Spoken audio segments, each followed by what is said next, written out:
Fala pessoal, tudo bom com vocês? Aqui é o Rodrigo Andrade do canal A Voz do Tempo, aqui do perfil A Voz do Tempo, né? Para quem não me conhece, eu sou professor de história, gosto muito de história, eu sempre estou aqui falando um pouco sobre história, mas não somente, né? Falo de atualidades, falo sobre questões sociais, falo sobre diálogos contemporâneos. E eu gostaria de falar sobre o que deu mais repercussão ultimamente aí no meu perfil, que foi sobre as bombas de Hiroshima e Nagasaki, né, que muitas pessoas acabam atribuindo totalmente à rendição dos japoneses. E aí, quando eu fiz um comentário lá no History falando que alguns estudos indicam que o Japão, na verdade, se rendeu por causa da entrada dos soviéticos no meio da treta toda ali, né? Teve gente que não gostou, que falou que eu estava sendo contrário, né? Teve gente que falou que não deveria estar repercutindo esse tipo de coisa na internet. Mas eu até entendo algum tipo de pessoa que fala isso, porque de fato a escola ela sempre fez essa ideia de que foi as bombas, né, que causaram a rendição dos japoneses.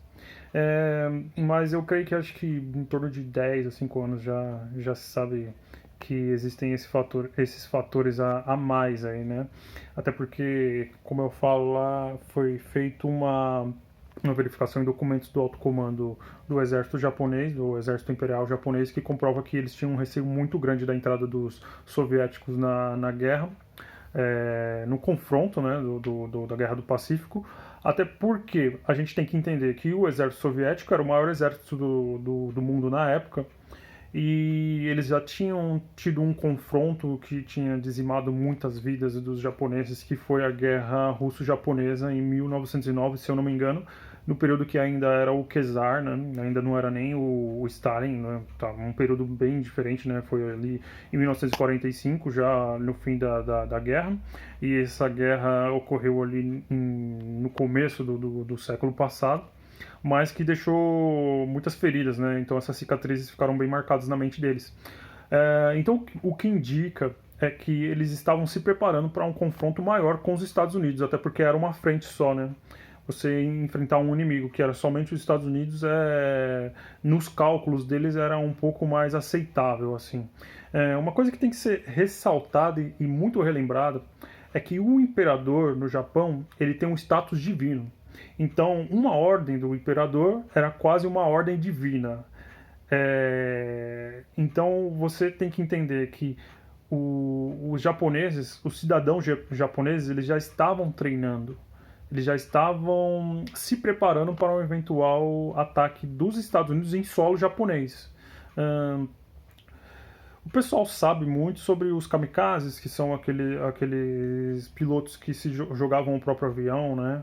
Contra o exército, contra os navios dos Estados Unidos, e que é uma cultura, né, dos japoneses, a honra, a questão da honra. Então eles realmente já estavam enfrentando isso nas ilhas, né, nas ilhas do Pacífico que eles estavam confrontando com os japoneses. Os japoneses eles faziam isso comumente, não só com aviões, os próprios soldados eles atacavam de frente e às vezes portando granadas, e nesses ataques suicidas eles levavam muitos soldados, ou seja, estava sendo muito custoso para os Estados Unidos. Até uma fala dos líderes dos Estados Unidos na época fala que as bombas atômicas mataram muitas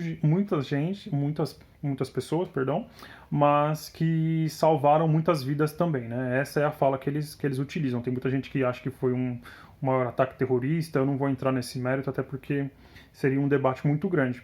Mas a questão os japoneses até esperavam uma terceira bomba, e eles já estavam sofrendo muito com as bombas incendiárias que estavam trazendo um estrago enorme para eles, tão grande quanto as bombas atômicas. Há alguns documentos também que demonstram que meio que não deram um valor tão grande às bombas atômicas.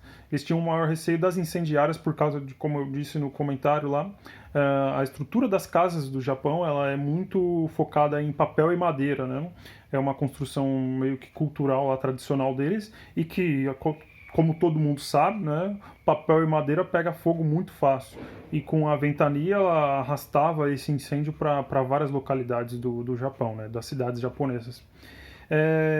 Então também existem registros, né, não somente de documentos, registros em vídeo da população se preparando para um ataque. Muitas pessoas, cidadãos comuns, treinando, né, táticas de ataque ao exército americano. Só que quando entra na jogada a Rússia, né, na época a União Soviética, você teria que abrir um segundo fronte, tá, pessoal? Então aí você tem que levar em conta que o exército vai calcular isso, ele vai entender que ele não vai conseguir suportar os Estados Unidos e a União Soviética. Eles seriam aniquilados. Então eles vão lá e assinam um tratado de rendição incondicional. Tá bom, pessoal? Eu não vou me alongar mais, até porque o vídeo já está um pouco longo, né? Mas eu ganhei alguns seguidores aí, eu espero que todos sejam muito bem-vindos. Deem uma olhada aí nas outras postagens que eu tenho, tem muita coisa interessante aí, anterior, que eu sempre venho postando.